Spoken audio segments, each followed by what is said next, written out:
День за днем корреспонденты нашего телеканала следят за событиями в республике и за ее пределами. Сегодня, подводя итоги этой недели, расскажем о самых заметных из них. Вы смотрите программу «Якутия. День за днем». В студии Петр Васильев. Здравствуйте. Коротко о темах.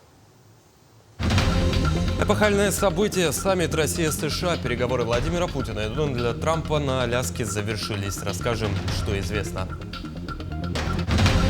Владимир Колокольцев и Айсен Николаев посетили объекты МВД в Якутске. Глава федерального ведомства ознакомился с работой подразделений и дал ряд важных поручений. Что называется, готовь телегу зимой, а школьные атрибуты летом. В республике активная пора подготовки к 1 сентября. Узнаем, где можно выгодно собрать ребенка к школе.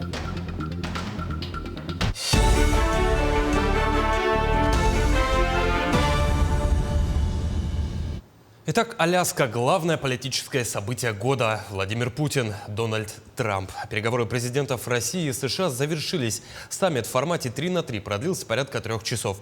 О чем говорили и к чему пришли лидеры двух держав, узнаем далее.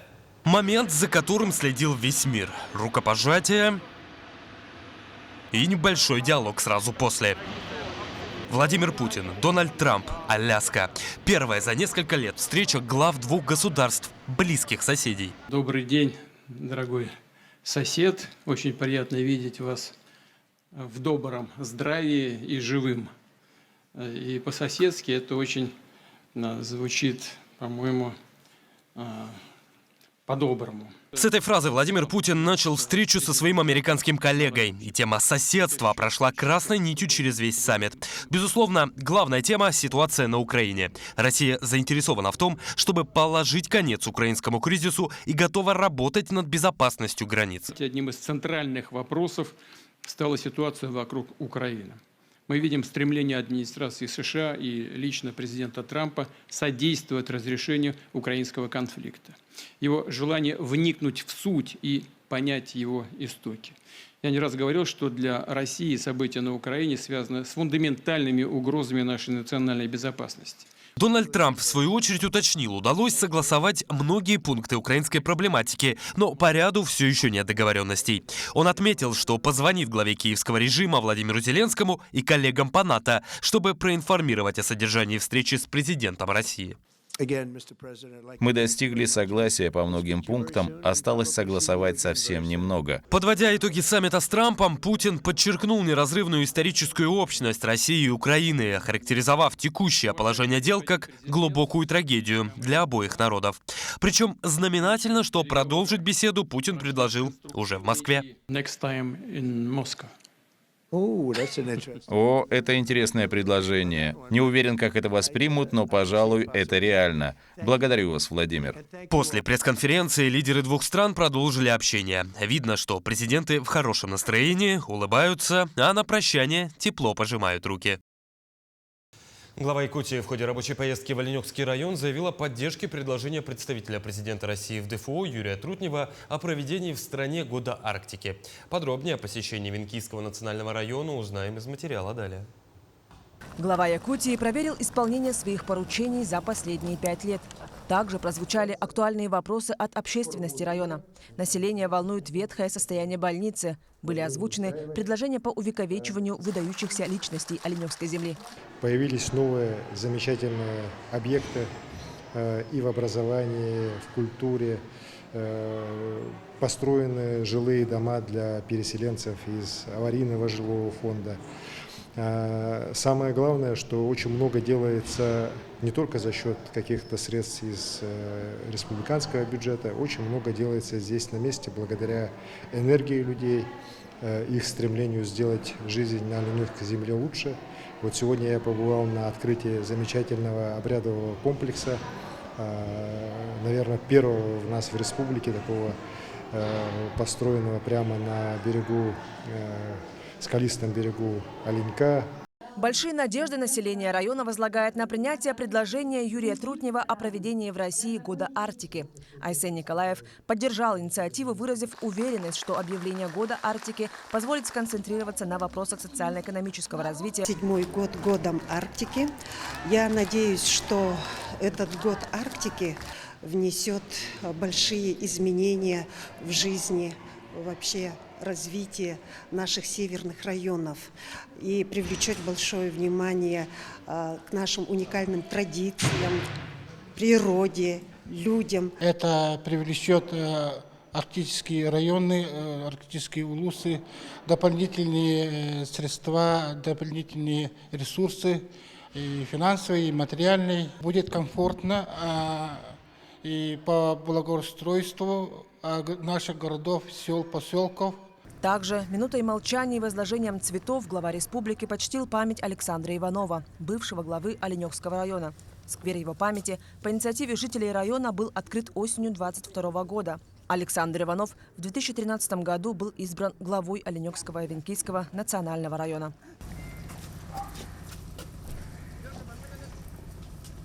Марфелина Алексеева, Илья Сыромятников, Оленёкский район. Министр внутренних дел Российской Федерации Владимир Колокольцев посетил с рабочим визитом Якутск. В частности, он посетил открытый в прошлом году Центр по предоставлению госуслуг, в котором осуществляют свою деятельность подразделения по вопросам миграции и госавтоинспекции.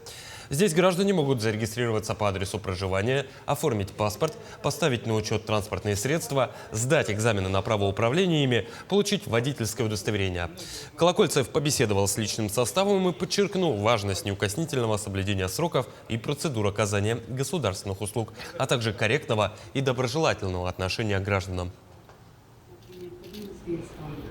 У нас внизу имеется кнопка для маломобильных граждан. Мы встречаем данных граждан и принимаем на первом этаже. Здесь у нас специальная предоставленная комната. Здесь по линии госавтоинспекции мы проводим государственные услуги, то есть по предоставлению именно водительских удостоверений, а также регистрации транспортных средств. Мы принимаем через портал госуслуг и обрабатываем заявление сразу через госуслуги. И сразу же электронно отправляем заявление.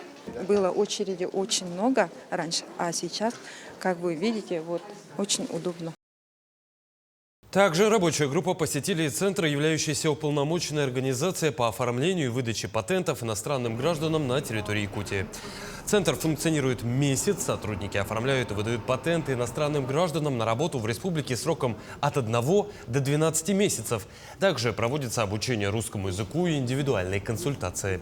На сегодняшний день патенты получили уже 7417 граждан. Такие пилотные проекты действуют в 5 регионах. Это Татарстан, Кемерово, Челябинск, Хабаровск и мы. Но мы начали работать в этом году. У нас поставлена задача охватить 17 тысяч иностранных граждан по республике. Мы считаем, что вся наша работа – это помощь миграционным службам, это во-первых. Во-вторых, это снижает преступность в миграционной среде. В Якутии в самом разгаре сезон сбора грибов и ягод. Тысячи людей устремляются за дарами леса, при этом сталкиваясь с определенными рисками. В частности, опасности могут быть связаны с отравлением грибами или перспективой потеряться в лесу. Чтобы избежать подобных ситуаций, важно соблюдать основные правила. В республике в этом году уже несколько обращений по поводу пропавших грибников.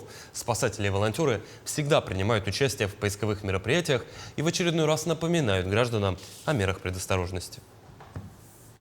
Одеться, яркую одежду, с собой взять бутылочку воды, шоколадку. Это МЗ, чтобы не трогать, это на всякий случай. Перед тем, как идти в лес, когда уже наметил место, нужно предупредить своих родственников, близких, друзей, соседей, кого-то там, либо в МЧС даже позвонить, сказать, что я иду в такой район, примерно до такого-то времени, до вечера.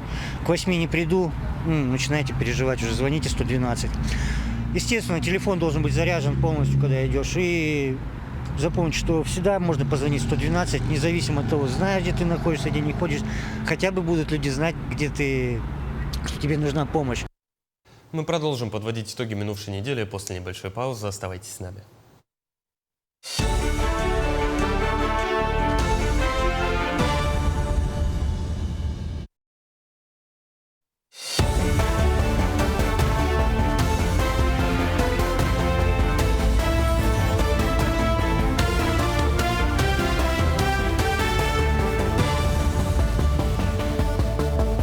Это итоги недели, мы продолжаем. С 3 сентября в России будут введены новые стандарты школьной формы. Они будут закреплены в ГОСТе. В Министерстве просвещения представили все основные пункты будущего внешнего вида учащихся. Правда, сама презентация вызвала много вопросов. Что теперь можно, что нельзя и нужно ли теперь всем школьникам носить форму, выяснял Максим Кардозу. Мария Акимова – мама второклассника. В школе ее сына принято носить форму. И ничего против этого родители не имеют. 2 комплекта – повседневный и праздничный. Каждая семья выбирает одежду для ребенка самостоятельно. Главное условие – деловой стиль. С точки зрения выбора, сейчас дефицита такого нет. В конце концов, сейчас современные дизайнеры, есть и российских очень много дизайнеров, эластичные. Для девочек огромное количество блуз, рубашек, жилеток. Даже я захожу, когда я мама сына, выбираю, смотрю, ассортимент достаточно большой. С этого года такого разнообразия в магазинах может стать меньше. С 3 сентября вступает в силу ГОСТ для школьной формы. Презентация нововведений прошла в Москве и повергла многих родителей в шок. Вот такие комплекты показали журналистам. В соцсетях люди были возмущены старомодным фасоном, блеклыми цветами, а школьники испугались, что так теперь должны выглядеть все дети в стране. Но инициаторы ГОСТа успокоили, что это просто один из вариантов. Мы не пытаемся всех заставить носить одинаковую школьную форму. ГОСТ на это не направлен, потому что зачастую слышишь, что мы хотим опять вернуться к коричневым платьишкам или синим пиджачкам и юбочкам. Нет, ни в коем случае. ГОСТ именно направлен на качество этой продукции. ГОСТ влияет именно на состав ткани, а не фасон, и является ориентиром для производителей. В приоритете натуральные ткани. Допустимые пропорции синтетики – это не более 35% для рубашек и 55% для костюмов. На этикетке одежды, которая подходит под стандарты, должен теперь стоять знак ГОСТ. Эти меры сделают одежду удобной, а главное – безопасной для здоровья. Нам всем кажется, что мы дышим легкими, но наша кожа тоже дышит. И дыхание кожи у ребенка может составлять до 10% всего дыхания. О чем это говорит? О том, что если неправильная одежда, если через одежду невозможен этот газообмен, то ребенок находится просто в состоянии кислородного голодания. Также по нормам должны быть прикрыты живот, спина и поясница. Правда, сегодня школьная форма – это не обязанность. Вводить или нет дресс-код решает само учебное заведение. Кстати, для многодетных семей предусмотрена компенсация на покупку школьной формы. В прошлом году в Якутии она составила 4300 рублей. Максим Кардозу, Марферина Алексеева, Айтал Байтунов и Станислав Потапов. Москва, Якутск. Тем временем школа Якутии готовится к приему учеников на новый учебный год. Так, свои двери для них откроет обновленная республиканская специальная школа-интернат, а также новая школа на 990 мест в микрорайоне ДСК. Об их готовности и том, что ждет учеников в школах, расскажет Тимур Колмогоров. Школа номер 40 имени первого президента Якутии Михаила Николаева является одной из самых больших школ в республике. Трехэтажное здание имеет общую площадь в более чем 17 тысяч квадратных метров. В просторных светлых классах установлена современная мебель и оборудование. Помимо этого, школа включает в себя спортивные залы, библиотеку, мастерские, медблок и столовую на 540 мест. В школе будут функционировать 33 класса как на русском, так и на якутском языках. Помимо этого, здесь также будут действовать специализированные классы, которые обучат юных педагогов, медиков, программистов и энергетиков. Мы сейчас проводим еще такую большую работу, как сотрудничество и партнерство с учреждениями. Но первым делом это, конечно, центр Николаев, то есть Николаев-центр, который находится в Хангаласах. Мы являемся базовой школой центра «Воин», центра военно-спортивного патриотического воспитания. В старших классах с 14 лет у нас будут обучаться военному делу. Новая школа уже привлекла внимание многих семей. Так, к этому учебному году уже записалось около 930 детей. Одной из таких стала семья Петровых, которые внимательно следили за ходом строительства нового учебного здания. Знаем то, что вот именно школа Михаила Ефимовича Николаева будет самым востребованным, самым хорошим, все оснащены, вот эти все то, что нужно для ребенка, там тут все есть. Сама работаю в ЦРО, поэтому как бы тоже в курсах. Очень хорошая современная школа, мне она очень понравилась. Я думаю, вот это образование тоже хорошее. Новую школу построили в рамках инициированного президентом России Владимиром Путиным нацпроекта «Молодежь и дети». Как отметил заместитель министра образования и науки Республики Степан Степанов, новое учебное здание позволит снизить нагрузку на другие школы. Вообще, в целом, у нас на территории Якутии за весь период реализации национальных проектов построено более 60 объектов. На сегодняшний день также продолжается эта работа. Она будет вестись еще до 30 года. У нас есть конкретные планы до 27 года. В этом году у нас начинается строительство уже 5 объектов. Помимо строительства новых объектов, в рамках нацпроекта обновляют уже существующие. Таким образом, завершается капитальный ремонт и благоустройство в Республиканской коррекционной школе-интернате. Были обновлены полы, покрашены стены и потолки, а также заменена старая мебель и оборудование на новые. Наша школа стала такой светлой, уютной, все новое, все красивое. Благодаря проекту нашего президента Владимира Путина «Молодежь и дети». И очень благодарим всем работникам, кто участвовал в этом капремонте. Огромное спасибо. И надеемся, что наши дети будут дальше учиться еще лучше, родители будут рады и, конечно же, работники. Завершением подготовительных процессов и наступлением первого учебного дня новые обновленные школы столицы будут готовы принять детей в грядущий учебный год, достигнув максимум эффективности и комфорта в обучении. Тимур Калмогоров, Илья Сыромятников, Якутск. Подготовка к школе без лишних хлопот. В Якутске в 25-й раз открылся школьный базар на Комсомольской площади. Здесь традиционно собрано все, чтобы полностью подготовить школьников к учебе. На хорошо и отлично. От канцелярских принадлежностей, учебников и тетрадей до школьной формы, обуви и рюкзаков. Особый упор в этом году сделан на качество и безопасность. Вся продукция как от отечественных, так и проверенных зарубежных производителей. К слову сказать, цены на базаре довольно приемлемые, несмотря на то, что среднероссийский ценник на школьные товары за год вырос почти в 2–2,5 раза. Цены здесь ниже среднего, можно всегда поторговаться, попросить скидку. Всегда тут работают продавцы, работают также сами предприниматели, с ними можно всегда договориться о цене. Ярмарка будет работать до 5 сентября с 10 до 19 часов, без выходных дней. В Якутии продолжает действовать программа бесплатного проезда для детей из многодетных семей. Ученики с 1 по 11 класса могут бесплатно пользоваться автобусами в городах и пригородах с сентября по май. Льгота действует в 17 районах республики, включая Якутск. Ну а с 1 сентября этого года в нашем регионе начнется внедрение новых транспортных приложений. Карта юного жителя Якутии для школьников от 7 до 13 и карта жителя Якутии для старшеклассников от 14 лет.